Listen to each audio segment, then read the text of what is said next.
इतिहास कहता है कि कल सुख था। विज्ञान कहता है कि कल सुख होगा। लेकिन धर्म कहता है कि अगर मन सच्चा और दिल अच्छा तो हर रोज सुख होगा। राधे राधे। जय श्री कृष्णा। आप सभी भक्तों का आज की कथा में हार्दिक स्वागत है। भगवान श्री कृष्ण और श्रीमती राधा रानी की कृपा से आपकी समस्त कामनाएं पूरी हों। आज आप सुनेंगे मार्गशीर्ष मास की कथा का 17वां अध्याय। हमारे पुराणों में कई ऐसी कथाएं वर्णित हैं जिनको सुनकर आश्चर्य भी होता है, भक्ति भी बढ़ती है, ज्ञान में भी वृद्धि होती है और ये कथाएं अत्यंत रोचक भी होती हैं। ऐसी ही एक कथा जगन्नाथ जी से जुड़ी हुई है। जगन्नाथ जी और बलराम जी। क्या आप जानते हैं कि जगन्नाथ जी और बलराम जी को माता लक्ष्मी ने श्राप कब दिया था और क्यों दिया था?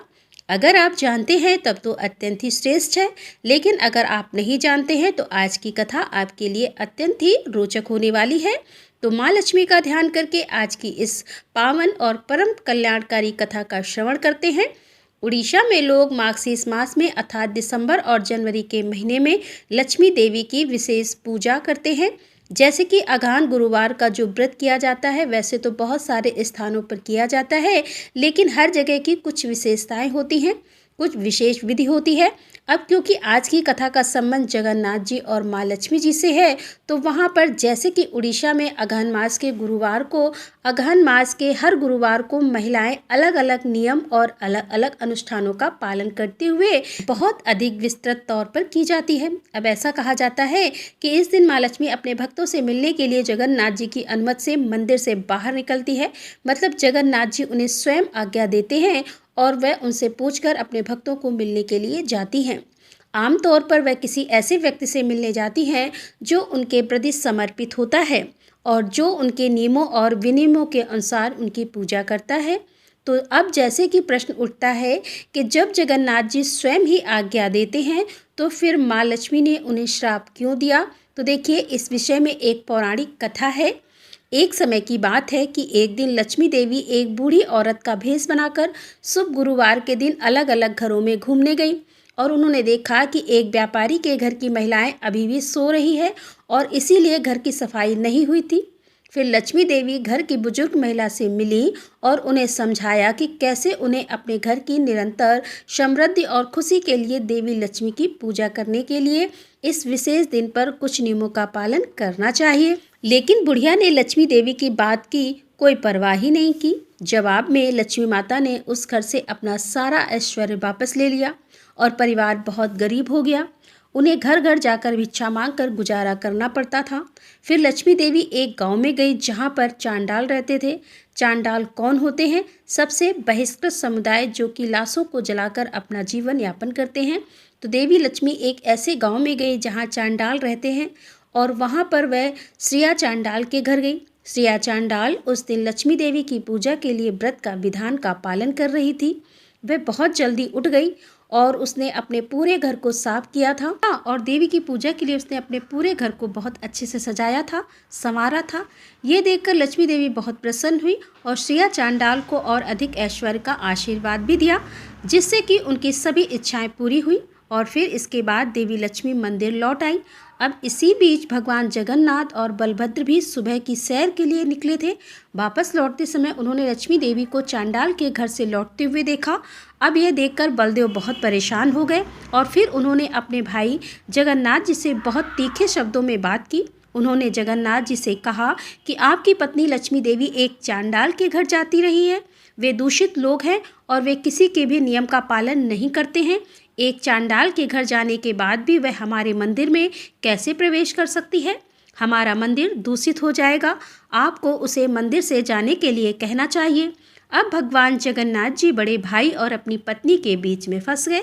जगन्नाथ जी ने बलराम को यह कहते हुए शांत करने की कोशिश की कि इस बार लक्ष्मी देवी को माफ़ कर दिया जाना चाहिए और दोबारा ऐसा ना करे, इसके लिए कहा जाना चाहिए। लेकिन बलराम अपने फैसले को लागू करने के लिए बहुत दृढ़ थे। उसे अर्थात लक्ष्मी देवी को मंदिर में आने की अनुमति नहीं दी जानी चाहिए और यदि आप लक्ष्मी देवी को मंदिर में आने दोगे तो फिर आपको मुझे छोड़ना होगा। मैं मंदिर से फिर बाहर रहूंगा, क्योंकि जगन्नाथ अपने बड़े भाई के बहुत आज्ञाकारी थे। इसीलिए उन्होंने भगवान बलराम के आदेश का पालन किया। उन्होंने लक्ष्मी देवी को बुलाया और उन्हें सूचित किया कि बलराम के आदेश से उन्हें अब मंदिर में प्रवेश करने की अनुमति नहीं है। भगवान की इस प्रकार की बातें सुनकर लक्ष्मी देवी को बड़ा आश्चर्य हुआ। विवाह के समय जगन्नाथ ने उसके पिता से वादा किया था कि वह उसकी पत्नी द्वारा किए गए 10 अपराधों को क्षमा कर देगा। उसके अलावा उनकी यात्रा आपत्तिजनक भी नहीं थी, क्योंकि यह सहमति हुई थी कि माघशीर्ष महीने के प्रत्येक गुरुवार को वह अपने भक्तों को आशीर्वाद देने के लिए निकलेगी और प्रत्येक गांव का दौरा करेगी और फिर अपने भक्तों को आशीर्वाद देगी। फिर वह दिन तो छूट गया था, फिर भी अन्यायपूर्ण तरीके से उनको दंड दिया गया। इससे लक्ष्मी देवी बहुत क्रोधित हुई और फिर उन्होंने जगन्नाथ जी को श्राप दिया कि अगले 12 वर्षों तक उसे संतुष्ट करने के लिए पर्याप्त भोजन नहीं मिलेगा और वह केवल उनके द्वारा पकाया और परोसा गया भोजन ही खा पाएंगे। भगवान जगन्नाथ को श्राप देने के बाद लक्ष्मी देवी अपने सभी सहायकों के साथ मंदिर में चली गईं। उनके जाते ही मंदिर समस्त ऐश्वर्य से विहीन हो गया। भंडार गृह खाली था। अगली सुबह जगन्नाथ और बलराम नाश्ते का इंतजार कर रहे थे, लेकिन कुछ नहीं आया। देर हो रही थी, लेकिन अभी तक कुछ भी नहीं परोसा गया था। बलराम ने जगन्नाथ जी से पूछा, हमारे नाश्ते का क्या हो रहा है? इतनी देर क्यों हो गई? जगन्नाथ ने उत्तर दिया, कोई नाश्ता तैयार नहीं किया गया है, क्योंकि लक्ष्मी देवी अपने सभी सहयोगियों के साथ मंदिर छोड़ चुकी हैं, इसीलिए खाना बनाने वाला कोई भी नहीं है। तभी जगन्नाथ और बलराम जी कुछ खाना बनाने के लिए घर की रसोई में दाखिल हुए। अपनी मालकिन को मंदिर से निकाले जाने के नाराज होकर लक्ष्मी देवी के साथियों ने रसोई के सभी ओवन तोड़ दिए थे। इसके बाद जगन्नाथ और बलराम खाना पकाने के लिए कुछ सामग्री इकट्ठा करने के लिए भंडार कक्ष में गए, लेकिन उन्हें भंडार कक्ष भी खाली मिला, क्योंकि लक्ष्मी देवी ने अपना सारा वैभव वापस ले लिया था। उस समय तक दोनों भाई बहुत भूखे थे। लक्ष्मी देवी से वंचित होने और भूख से पीड़ित होने के कारण उन दोनों ने भीख मांगने का फैसला किया। यद्यपि भगवान के पास समस्त ऐश्वर्य हैं और वे ब्रह्मांड के पालन करता है, फिर भी वे इस विशेष लीला के माध्यम से अपने भक्त की महानता साबित करने के लिए एक सामान्य व्यक्ति की तरह भिक्षा मांगने निकले। इस प्रकार भगवान जगन्नाथ और बलराम ब्राह्मणों के भेष में घर घर भिक्षा मांगने के लिए शहर शहर में गए। कोई भी उन्हें पहचान नहीं सका। लक्ष्मी से वंचित होने के कारण वे दोनों अत्यंत अशुभ दिखते थे, अतः कोई भी उन्हें भिक्षा नहीं देता था। किसी ने भी उनके साथ अच्छा व्यवहार नहीं किया और उन्हें अपने दरवाजे पर भी नहीं आने दिया। अब इसी बीच लक्ष्मी देवी के आदेश से सूर्योदय ने अपनी गर्मी बढ़ा दी। दोनों भाइयों को बहुत गर्म रेत पर बहुत कठिनाई से चलना पड़ा। उन्हें बहुत प्यास लग रही थी और वे एक तालाब के पास आकर खुश थे, जहां वे अपनी प्यास बुझा सकते थे। अब जैसे ही वह दोनों भाई तालाब के पास पहुँचे, अचानक सारा पानी सूख गया।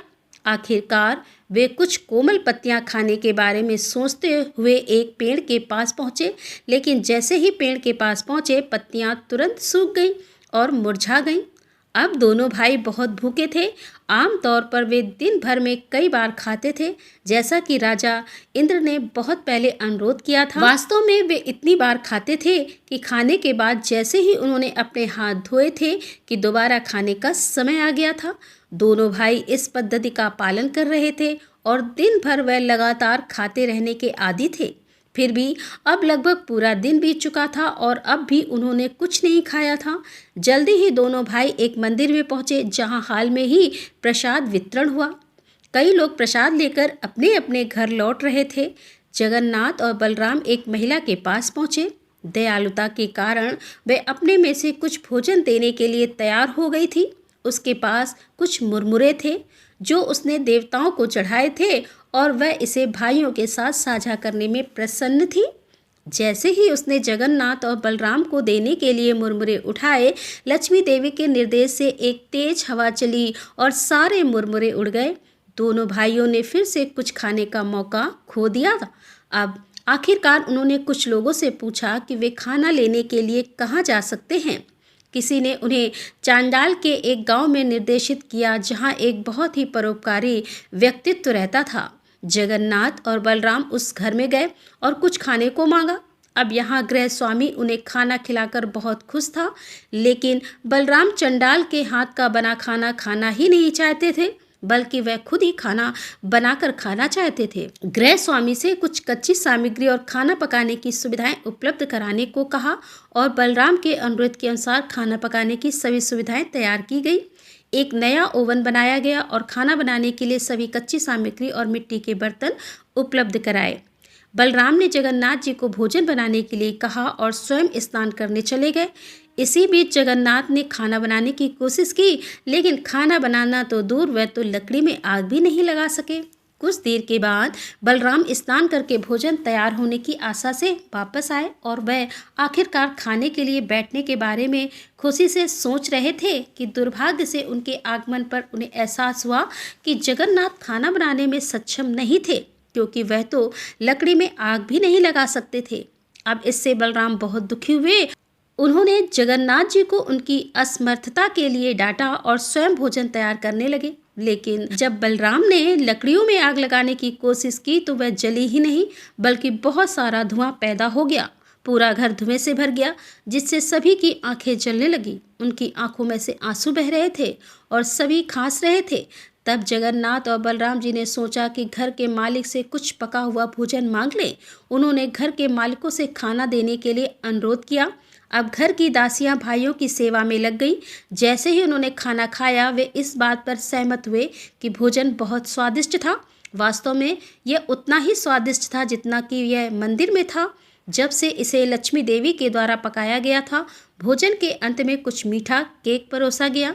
आमतौर पर जगन्नाथ मंदिर में भोजन के अंत में लक्ष्मी देवी दोनों भाइयों को विशेष केक परोसती थी। जगन्नाथ और बलराम ने सोचा कि घर में लक्ष्मी देवी निवास कर रही होगी। भगवान आश्वस्त थे कि लक्ष्मी देवी ने स्वयं ही स्वादिष्ट भोजन पकाया था, अन्यथा किसी को कैसे पता चलेगा कि उन्होंने अपने भोजन के अंत में विशेष केक लिया था। बलराम जगन्नाथ जी के बड़े भाई होने के नाते लक्ष्मी देवी से बात नहीं कर सकते थे या उनका सामना भी नहीं कर सकते थे, क्योंकि वह उनके छोटे भाई की पत्नी है। यह उड़ीसा का ही रिवाज है। वहाँ पर छोटे भाई की पत्नी से बड़े भाई बात नहीं करते हैं, मतलब पर्दे का रिवाज होता है। छोटे भाई की पत्नी और बड़े भाई में फिर बलराम ने जगन्नाथ जी से कहा कि लक्ष्मी देवी के पास जाकर से क्षमा मांगे और उनका हाथ पकड़कर मंदिर में लाने का अनुरोध किया। उन्होंने जगन्नाथ जी से कहा कि वह लक्ष्मी देवी को बताएं कि उन्हें कभी भी अपने भक्तों से मिलने के लिए मंदिर छोड़ने से मना नहीं किया जाएगा और जब तक वह हमेशा मंदिर में वापस आती हैं तब तक वह अपनी इच्छा के अनुसार कहीं भी जा सकती हैं। और जगन्नाथ के पास आने पर लक्ष्मी देवी संतुष्ट हो गई। उन्होंने जगन्नाथ से वादा किया कि जगन्नाथ प्रसाद का सम्मान करने के लिए निम्न जाति और उच्च जाति के बीच कोई अंतर नहीं होगा। आज भी जगन्नाथ मंदिर में जाति और धर्म से परे सभी को प्रसाद परोसा जाता है। ब्राह्मण और चांडाल एक ही थाली में प्रसाद पा सकते हैं। जय जगन्नाथ, जय महालक्ष्मी। इस कथा का सीधा सार यह है कि माता लक्ष्मी की कृपा की प्राप्ति के लिए जाति का कोई बंधन नहीं है, बल्कि घर को साफ सुथरा रखना, मतलब घर में साफ सफाई रखना, सुबह जल्दी उठना और नियम पूर्वक महालक्ष्मी की पूजा करना। बस इतने मास से ही महालक्ष्मी प्रसन्न हो जाती है। और विशेष रूप से अगहन मास का जो गुरुवार होता है वह तो सबके लिए विशेष होता है। कोशिश करना चाहिए कि जितनी जल्दी हो सके उठकर घर की साफ सफाई करके माँ लक्ष्मी की पूजा आराधना करें। गुरुवार माँ लक्ष्मी की पूजा विधि की वीडियो चैनल पर अपलोड है। अगर आप लोग व्रत करते हैं, पूजा करते हैं, तो आप लोग उस वीडियो को देख सकते हैं।